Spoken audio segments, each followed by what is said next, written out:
Governor Daeho Kim stood on the observation deck of New Haven's central tower and watched the twin suns set over the colony's farmlands. 30 years ago, this world had been empty. Now 50,000 humans called it home. Children played in the streets below. Farmers harvested crops that fed 3 other colonies. Scientists studied the unique plant life that grew nowhere else in known space. This was peace. This was what humanity had worked so hard to build. Daeho smiled as he watched his granddaughter chase butterflies in the garden below. She was 7 years old and had never seen Earth. New Haven was her home, the only world she knew. That was good. That meant humanity was spreading, growing, and thriving among the stars. The communication console beeped. Daeho turned away from the window and pressed the answer button. Captain Minho Park's face appeared on the screen. He looked worried. "Governor, we have a problem," Minho said. His diplomatic vessel had been negotiating with nearby alien species for the past 6 months. Our survey ship, the Mercury, crossed into restricted space by accident. They didn't know it was forbidden territory. "The aliens are very angry." Daeho felt his stomach tighten. Which aliens? The Galactic Council. All 7 empires, the words hit Daeho like a punch. The Galactic Council ruled known space. They had existed for thousands of years while humanity was still living in caves.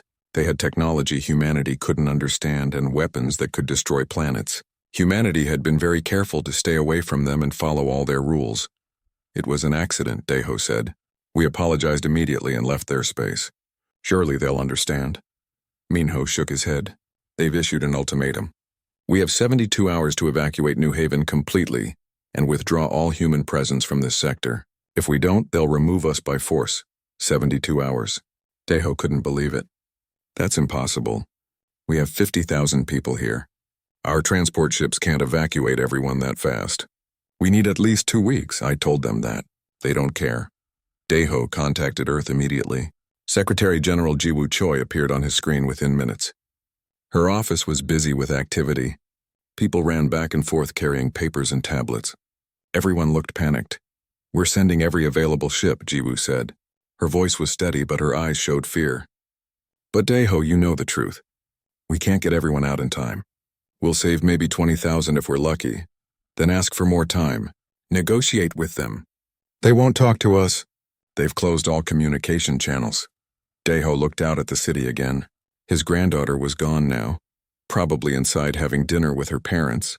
How could he tell them they had to leave everything behind? How could he choose who got on the ships and who had to stay? The next 72 hours passed like a nightmare. Transport ships arrived constantly, loading as many people as possible. Daeho watched families torn apart.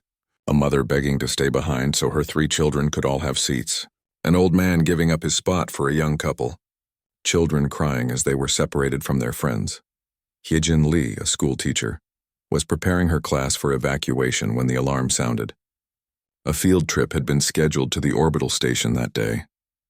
37 children were already up there with her when the crisis began. She made the hardest decision of her life and told the transport captain to leave immediately with the children. Better to save them than risk everyone by waiting. As her ship pulled away from New Haven, Hyejin watched the planet shrink behind them. She held the children close as they cried for their parents left behind. Back on the surface, Daeho stood in the central tower with 30,000 people still waiting for ships that would never come. The deadline had passed. He had failed them. The alien fleet appeared in the sky without warning. Massive ships, each one larger than anything humanity had ever built. They hung in the atmosphere like dark clouds blocking out the suns. Daeho opened a communication channel. "Please," he said. "We need more time. We're trying to evacuate. There are children here, innocent people who did nothing wrong." A face appeared on his screen. It was reptilian, with cold eyes and scales that shimmered in colors humans had no names for.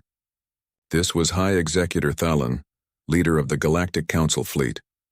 "Your species was warned," Thalon said. His voice was emotionless. "You violated our space. You must learn your place in the galaxy. This is a lesson for all of humanity. We made a mistake. Just give us more time to evacuate." "Time has expired." The screen went black. Daeho ran to the window. The alien ships were powering their weapons. He could see the energy building glowing brighter and brighter. Below, people in the streets looked up at the sky. Some ran, some held each other, some stood frozen in terror. "Get to the shelters," Deho shouted into the citywide intercom. But he knew it wouldn't matter. Nothing could protect them from what was coming. The first beam of energy struck the northern district. Buildings vanished in an instant, turned to dust and vapor. More beams followed. The farms burned. The forest burned. The oceans boiled. Deho's last thought was of his granddaughter. At least she had escaped with her mother. At least she would survive. The alien fleet fired for 3 hours. When they finished, New Haven was a dead world. The cities were gone. The farms were ash. The 50,000 people who had called it home were simply erased. In orbit, one small transport ship recorded everything. Hyejin held the children and wouldn't let them look at the screens. But she watched. She saw her home destroyed. She saw her friends and family murdered. She memorized every second of the footage. When the alien fleet finally left, satisfied with their work, the transport ship jumped to hyperspace and fled toward Earth. The journey took 3 weeks. When Hyejin's ship arrived at Earth, they found a planet transformed by grief and rage. News of the massacre had spread to every human colony. Millions of people gathered in city squares to watch footage of New Haven's destruction. They saw the beams of energy falling from the sky. They saw buildings vanish. They saw a world die. Secretary General Jiwoo Choi addressed the United Earth Assembly in a speech broadcast to every human settlement in space. She stood at the podium with Hyejin beside her. Behind them, screens showed images of New Haven before and after. "They asked us to evacuate in 72 hours, Jiwoo said. Her voice was cold and hard. "We tried. We saved 20,000 people. They murdered the remaining 30,000 anyway. They killed Governor Daeho Kim, who spent his last moments begging for mercy. They killed farmers and scientists and teachers and children. They killed them to teach us a lesson about our place in their galaxy." Jiwoo paused and looked directly into the camera. "They wanted to show us we are weak. They wanted to show us we are beneath them. They wanted us to fear them and never challenge their authority." Another pause. The assembly hall was completely silent. "Let us teach them a lesson in return. Let us show them what happens when you slaughter human children. Let us show them what humanity does to murderers." The assembly erupted in approval. Every representative voted yes. War was declared, and in the darkness of space and hidden shipyards that had waited a century for this moment, 500,000 warships began to wake up. Admiral Juno Kang had been waiting for this day for 40 years. He hoped it would never come, but he had always known it might. Now, standing in the command center buried 3 kilometers beneath the surface of Mars, he entered the activation codes that humanity had prepared a century ago. "Protocol Ragnarok is now active," the computer announced. "All defensive systems engaging." Across the solar system, things that had been sleeping began to wake up. Inside the asteroid belt, thousands of rocks that looked ordinary from the outside split open like flowers blooming. Inside each one was a warship, fully built and waiting. Automated systems powered up their engines. Weapons that had never been fired charged their capacitors. AI systems ran diagnostic checks and reported green across the board. Beneath the ice of Europa, massive doors that had been sealed for decades cracked open. Water rushed in, and warships floated up from hidden construction bays. They broke through the ice and rose into space, water freezing on their hulls and falling away like crystal rain.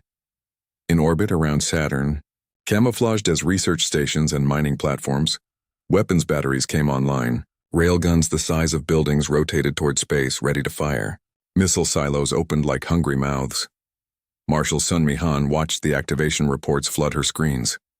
She was head of Strategic Command, and for most of her career that had meant managing a secret so big that only 50 people in the entire human government knew about it. Now the secret was being revealed and the galaxy would learn what humanity had been hiding. "How many ships do we have ready?" she asked her aide. 500,000, ma'am. All combat ready. We can launch within 72 hours. Sunmi nodded. The number still amazed her, even though she had helped build them. 500,000 warships. The largest fleet in galactic history. And until 3 weeks ago, nobody outside Earth's solar system had known they existed. The planning had started over a century ago, shortly after humanity first detected alien radio signals. Scientists had been excited, thinking they would soon meet friendly neighbors in space. But military planners had been worried. What if the aliens weren't friendly? What if they saw humanity as prey or competition or just bugs to step on? So while humanity's public face had been peaceful exploration and colony building, Earth had secretly diverted enormous resources into military preparation. Every colony sent back taxes that funded the hidden shipyards.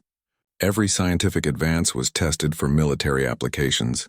Every generation of leaders had added to the fleet, hoping their children would never need to use it. Now the need had arrived. Captain Tai-Jin Yu was a veteran of the colony defense forces. He had spent 20 years flying patrol ships, checking on transport vessels and occasionally chasing off pirates. He had never seen real combat. None of humanity's military had, because Earth had carefully avoided conflicts with alien species. But Tai-Jin had trained for war his entire career. When the call went out for volunteers to crew the fleet, he was one of the first to sign up. Now he stood in the hangar bay of a shipyard hidden behind Neptune's orbit, looking at his new command.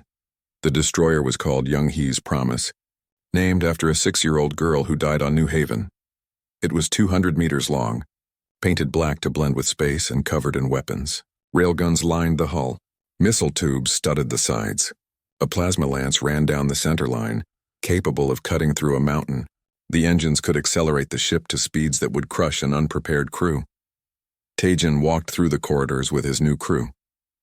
They were all volunteers. Many had lost family on New Haven, all of them were angry. This ship was built 30 years ago, Tai-Jin told them. It's been waiting here in storage, maintained by robots, ready for the day it might be needed.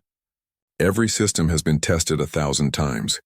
Every weapon has been calibrated. This ship is perfect, and so must we be. His crew nodded. They understood. They were going to war against empires that had ruled the galaxy for millennia. They needed to be better than perfect.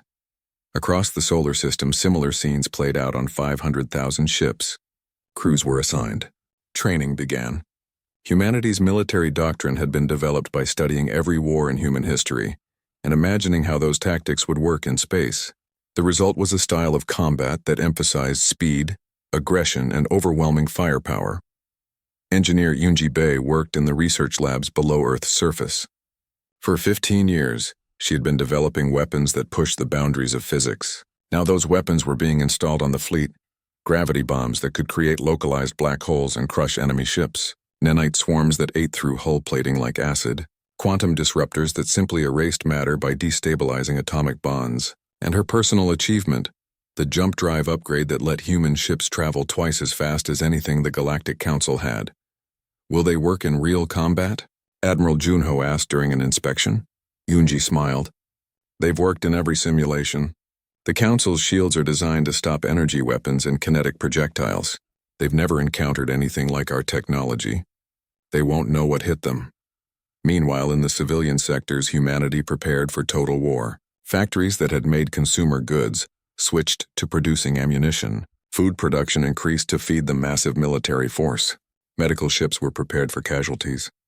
Everyone contributed. From children collecting metal for recycling to grandmothers sewing uniforms, all of humanity united behind a single goal: make the Council pay for what they did. Schoolteacher Hyejin Lee had survived New Haven, but surviving wasn't enough for her. She wanted justice. Despite having no military training, she volunteered for combat duty. The recruiters tried to send her to a safe position, but she refused. I was there, she told them. I watched my home burn. I watched my friends die. I memorized the names of every single person we lost. 50,000 names. I can recite them all. When this war is over, when we've won, I want to stand on the bridge of a warship and read those names aloud. All of them. So put me in combat or I'll find another way to fight. They put her through accelerated training and assigned her as a tactical officer on a cruiser. She learned how to read sensor displays, coordinate weapons fire, and track enemy movements. She was good at it. Her instructors said she had a natural talent for understanding battlefield geometry. At night, she practiced reciting the names. Young-hee Kim, Min-suk Park, Jeon Choi. On and on, 50,000 names committed to memory. Each one a promise. Each one a debt the Council would pay. 6 weeks after New Haven's destruction, the fleet was ready. 500,000 warships crewed by 3 million volunteers, loaded with weapons the galaxy had never seen. They gathered in formations around Earth's orbit, so many ships that they blocked out the stars. Admiral Junho gave a speech from the bridge of his flagship, the Diho's Vengeance. It was broadcast to every ship in the fleet. "We are not conquerors," he said. "We are not empire builders. We are parents and children, brothers and sisters of the 50,000 who were murdered. The Galactic Council thinks they taught us a lesson. They think they showed us our place. They're wrong. Today we teach them that humanity protects its own. We teach them that murdering our children carries a price. We teach them that Earth remembers and Earth avenges." He paused and looked around his bridge. His crew was ready. His fleet was ready. Humanity was ready. All ships prepare for jump. Destination, Council space. Mission, destroy their military and bring their leaders to justice. Show no mercy to those who showed us none. For New Haven. For New Haven. 3 million voices shouted back. The first wave of ships jumped into hyperspace and the war began. The launch of Earth's fleet was the largest military operation in human history. 500,000 warships couldn't jump into hyperspace all at once. The gravitational distortions would tear space apart. Instead, they jumped in waves, each wave containing 10,000 ships with a 10-minute gap between waves. From Earth's surface, people watched the sky fill with light. Each wave created a flash that lit up the night brighter than day. Children pointed at the pretty lights. Adults stood in silence, knowing what those lights meant. War, vengeance, justice. The jumps continued for 6 hours. When the last ship vanished, Earth's orbit was empty again. The fleet was gone, traveling through hyperspace toward the territory of the Galactic Council. The journey would take 8 days. On the Council's capital world of Nexus Prime, High Executor Thalen received disturbing reports.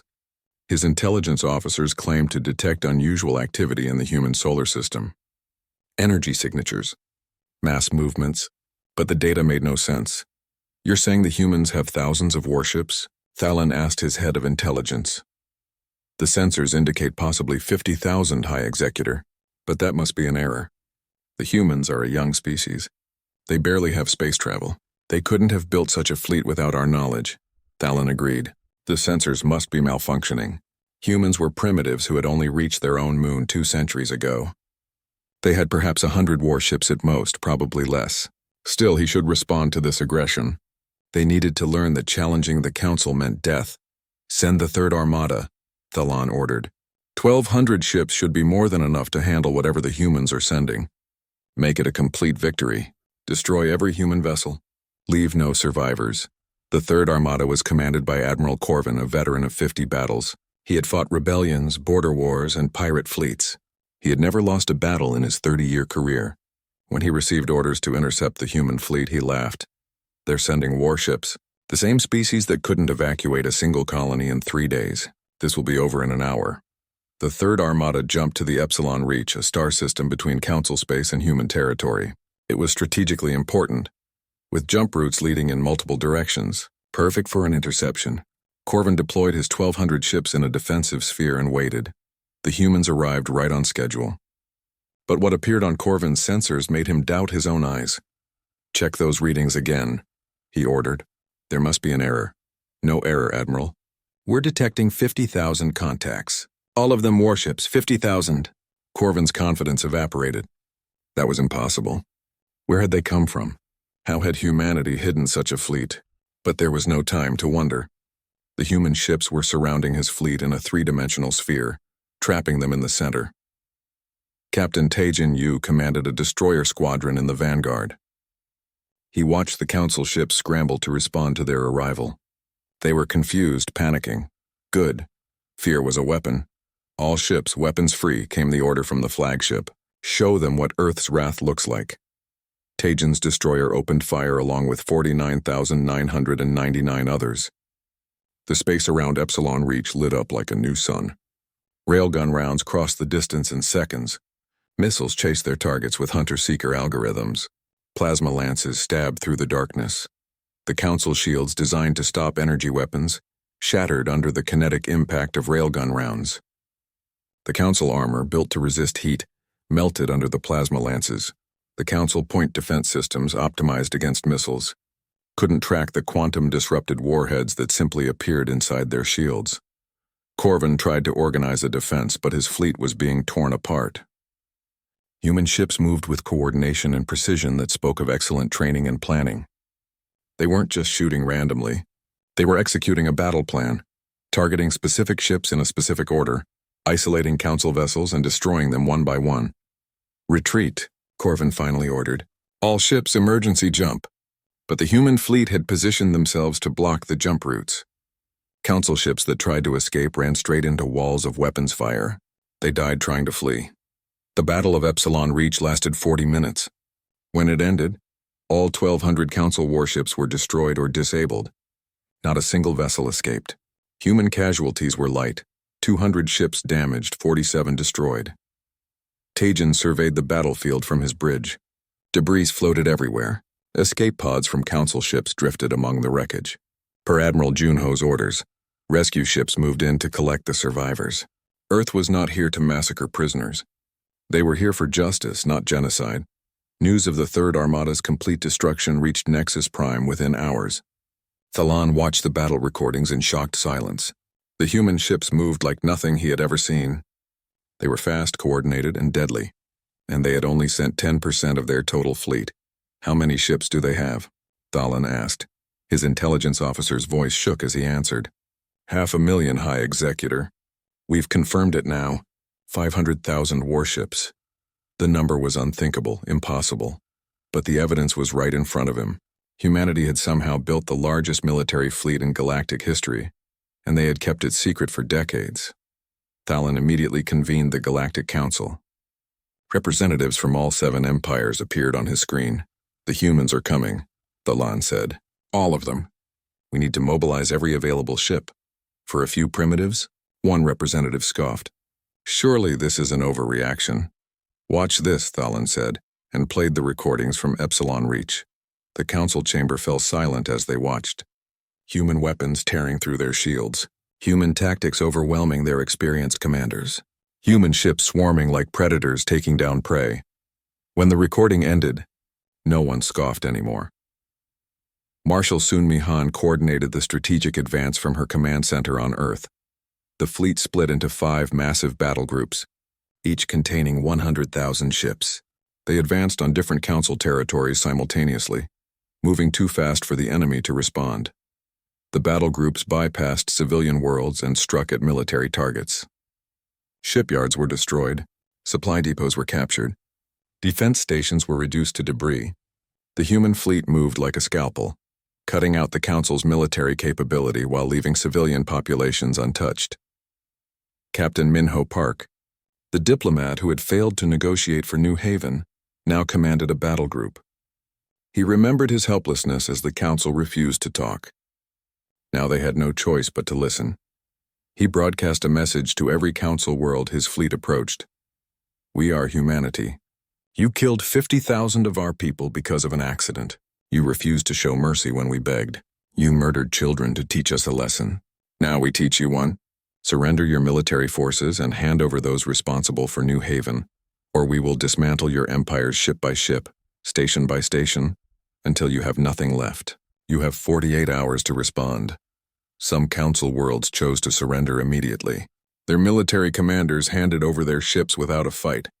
Minho accepted their surrender and moved on. Other worlds chose to resist.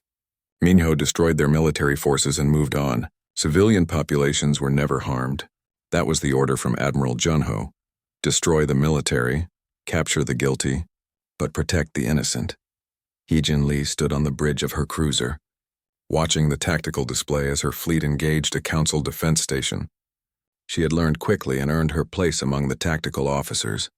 Her commander trusted her assessments and often asked for her recommendations. "The station is heavily shielded," the weapons officer reported. "Our normal weapons aren't penetrating." "Target the reactor with gravity bombs," Heejin suggested. "The shields can't stop them and the station's structure will collapse inward." Her commander nodded and gave the order. 3 gravity bombs streaked toward the station.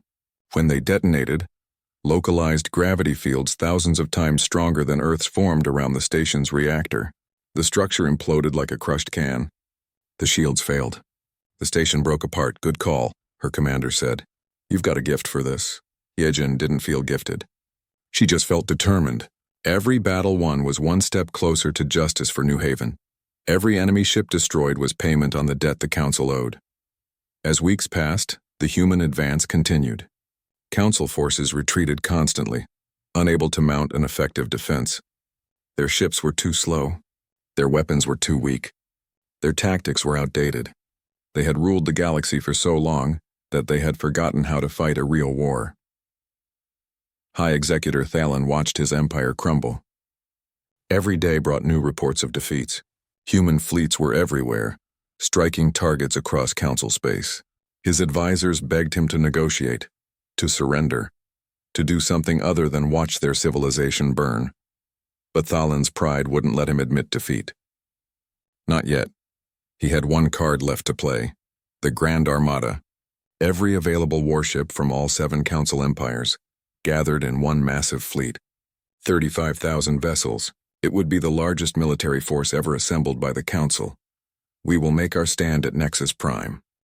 The Grand Armada of the Galactic Council gathered around Nexus Prime like a shield of steel. 35,000 warships, each one a veteran of countless battles, each one crewed by soldiers who believed in the superiority of their ancient empires. This was the largest military force the Council had ever assembled. High Executor Thalen stood on the bridge of his flagship, confident that no enemy could break through such a defense. The humans are coming with their full fleet, his intelligence officer reported.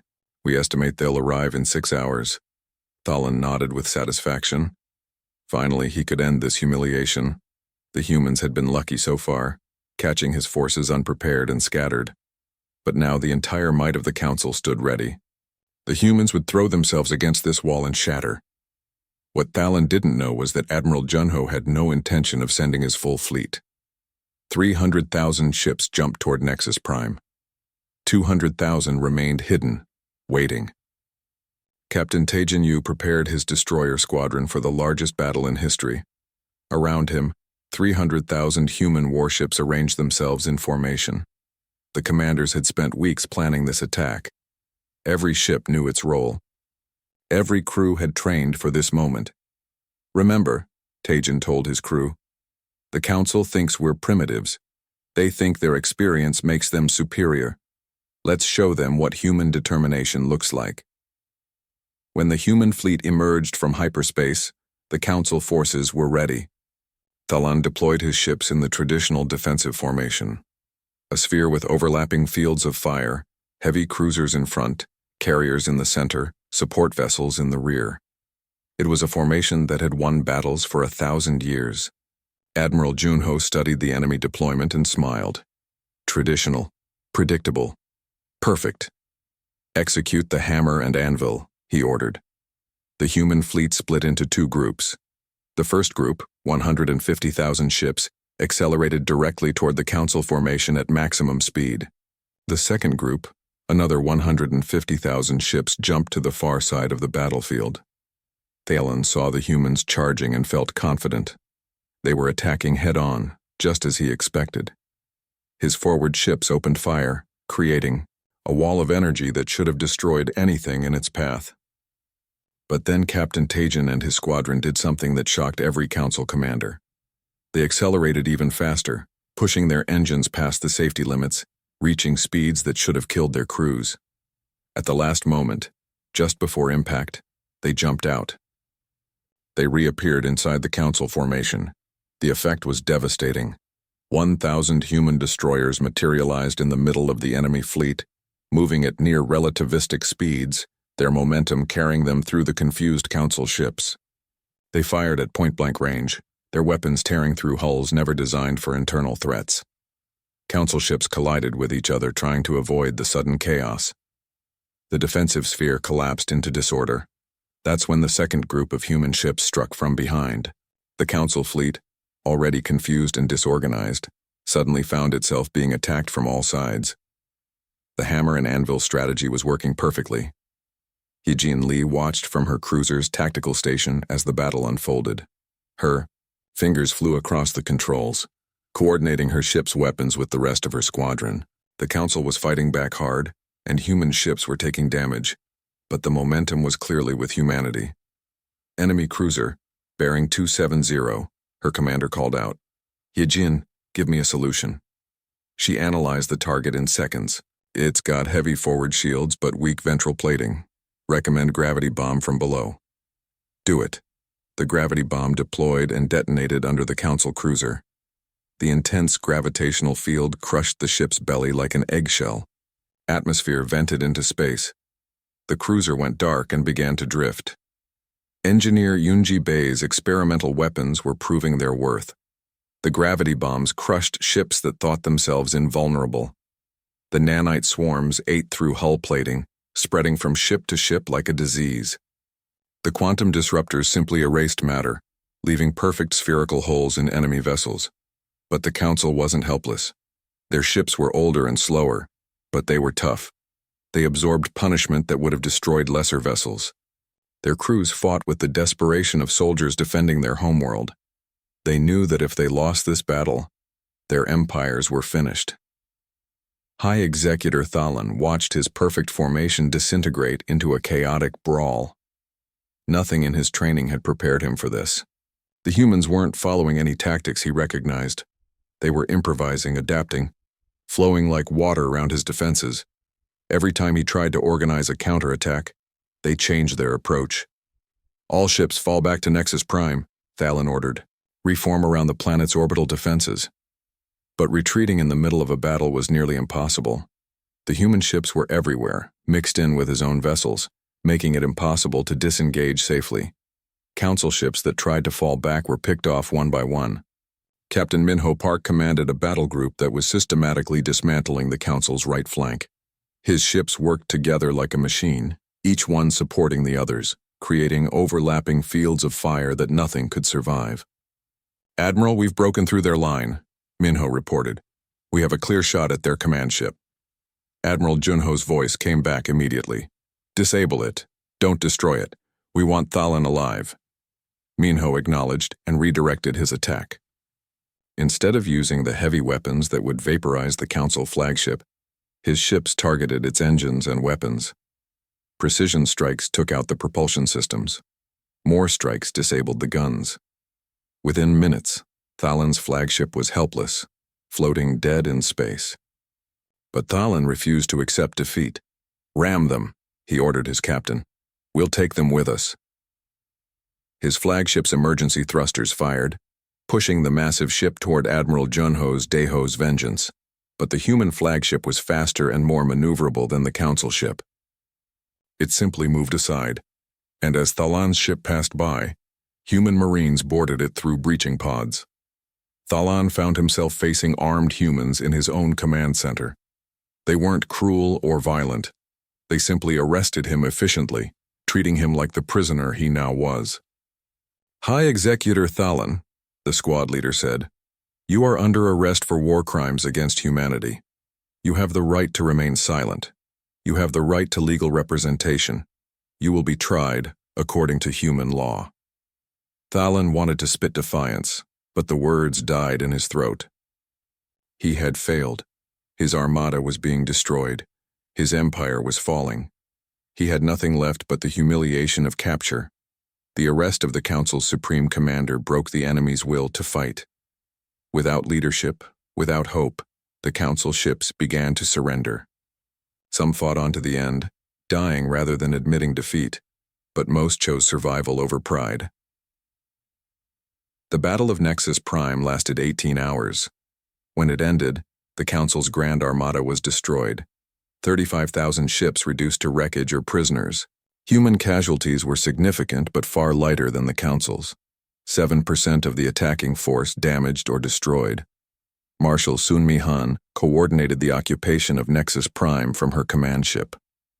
Human Marines landed on the planet's surface, securing government buildings and military installations. They found millions of terrified civilians expecting destruction and death. Instead, they found occupation forces who brought medical supplies and food. "We're not here to hurt you," the human commanders told the civilian population. "We're here to remove your military and arrest those responsible for war crimes. If you don't resist, you won't be harmed." The civilians expecting genocide were shocked by the mercy. Some refused to believe it at first, but as days passed and the humans kept their word, fear began to turn into cautious hope. Admiral Junho, stood on the bridge of his flagship and looked at the planet below. This was the capital of the Galactic Council, the heart of their power. Now it flew human flags. The war wasn't completely over. There were still Council forces scattered throughout the galaxy. But this battle had broken their back. The rest would be cleanup. Heejin Lee returned to her quarters after the battle and allowed herself to cry for the first time since New Haven. Tears of relief, tears of grief, tears of victory. She had kept her promise. She had fought. She had survived. And now, justice was within reach. But she wasn't finished yet. There was still one thing left to do. She opened her personal log and began recording. The following are the names of the 50,000 people murdered at New Haven Colony, she said. Her voice was steady despite the tears. Young Hee Kim, Min Seok Park, Jun Choi. She recited all 50,000 names. It took her 6 hours. When she finished, she saved the recording. Soon, very soon, she would broadcast it to the galaxy. Every species would hear the names. Every species would know what the Council had destroyed. Every species would understand why humanity had unleashed such fury. High Executor Thalan sat in his cell aboard a human prison ship and stared at the walls. He had ruled half the galaxy. Now he was a prisoner, waiting for trial, waiting for judgment. He had thought himself superior to these young, primitive humans. He had been wrong. 6 months after the Battle of Nexus Prime, the trial began on Earth. The whole galaxy watched as High Executor Thalen and 47 other Council commanders were brought before the War Crimes Tribunal.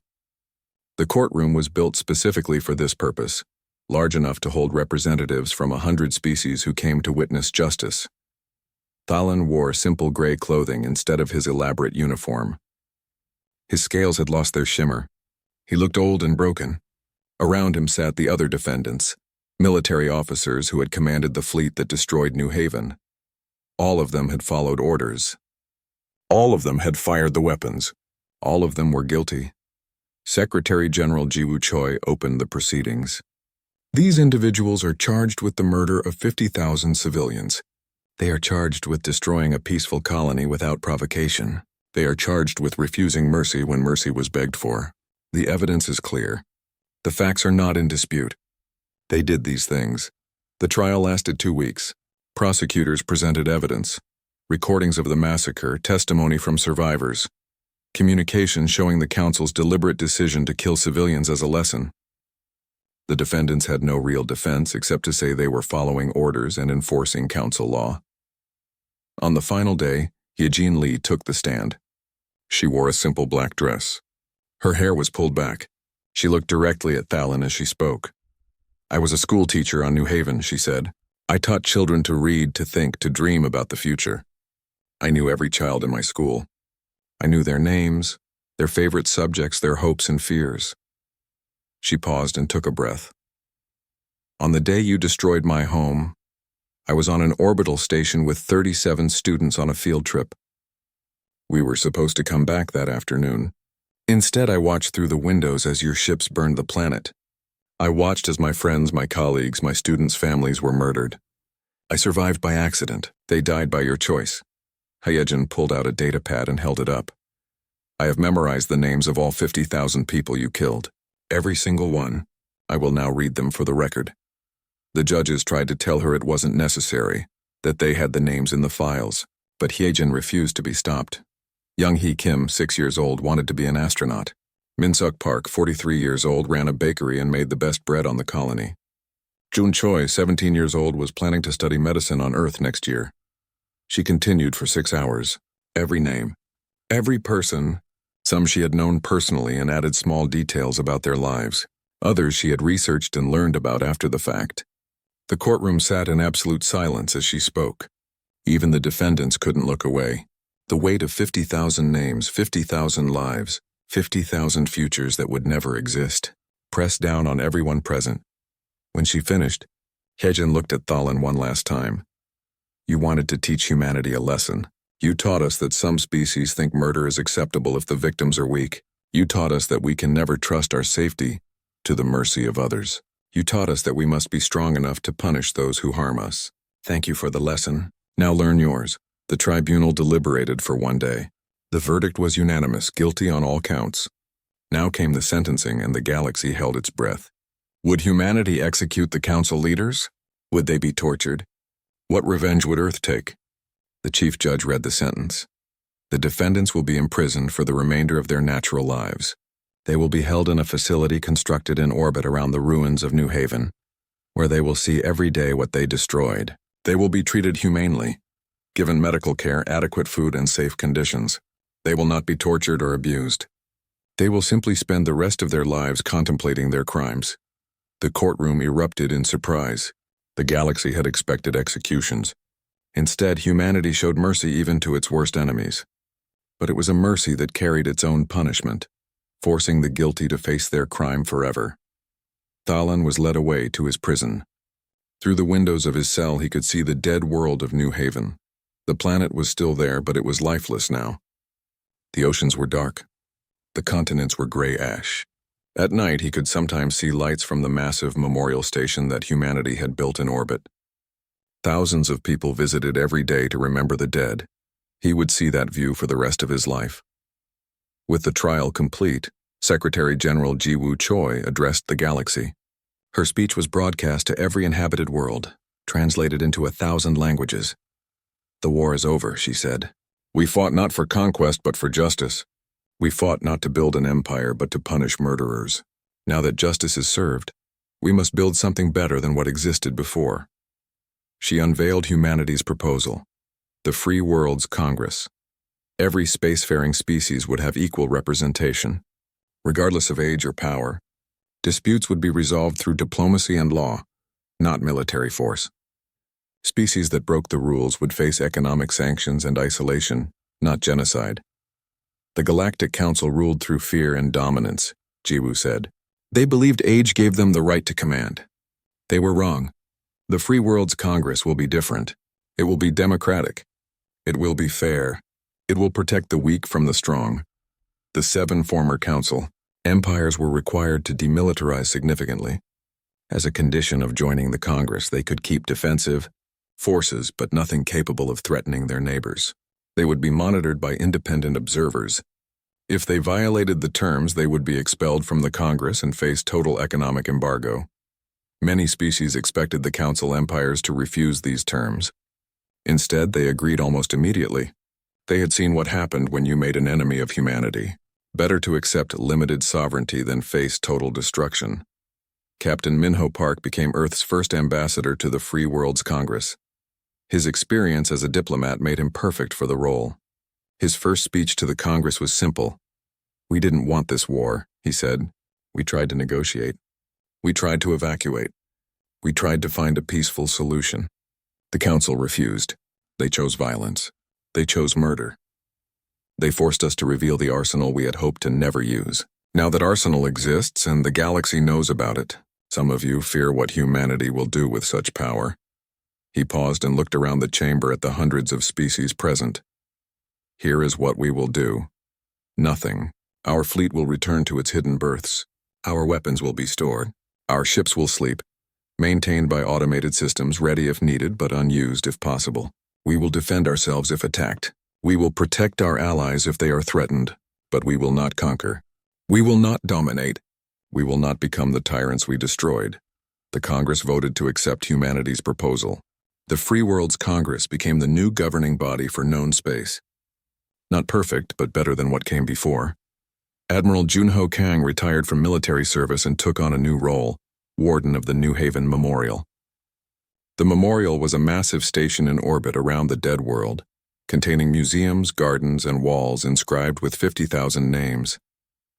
Visitors from across the galaxy came to pay their respects and learn about what happened. Junho walked the memorial halls every day, reading the names, remembering. He had commanded the fleet that brought justice, but he took no joy in the victory. War was always a tragedy, even when necessary. The memorial reminded everyone, human and alien alike, of the cost of arrogance and cruelty. Marshal Sun Mi Han oversaw the fleet's return to storage. 500,000 warships, the largest military force in galactic history, went back to sleep. They would remain hidden, ready to wake if humanity was ever threatened again. But Sun Mi hoped they would never be needed. She had spent her career building weapons. Now she wanted to spend her retirement building peace. Captain Taijin Yu returned to colony defense work, patrolling trade routes and helping settlers. After flying a destroyer in the greatest battle in history, the work seemed quiet and boring. But he didn't mind. Quiet was good. Boring was good. It meant people were safe. Engineer Yunji Bei continued her research, but now she focused on civilian applications of her technology. The jump drives that had made the fleet so fast could revolutionize trade and travel. The nanite technology that had eaten through enemy ships could be used for construction and manufacturing. The gravity manipulation that had crushed enemy vessels could be used for mining and terraforming. I built weapons because we needed them, she told an interviewer. Now we need something else, tools to build a better future. Yejin Li returned to teaching. A new colony was being built, a replacement for New Haven, and she was one of the first settlers. She stood in front of a classroom again, teaching children to read and dream. But now her classroom had human and alien children learning together. The galaxy was changing, becoming more connected, more understanding. Sometimes late at night, Hyejin would look up at the stars and remember. She remembered her old students, her old home, the life that was taken from her. The grief never completely went away, but it was balanced now by hope for the future.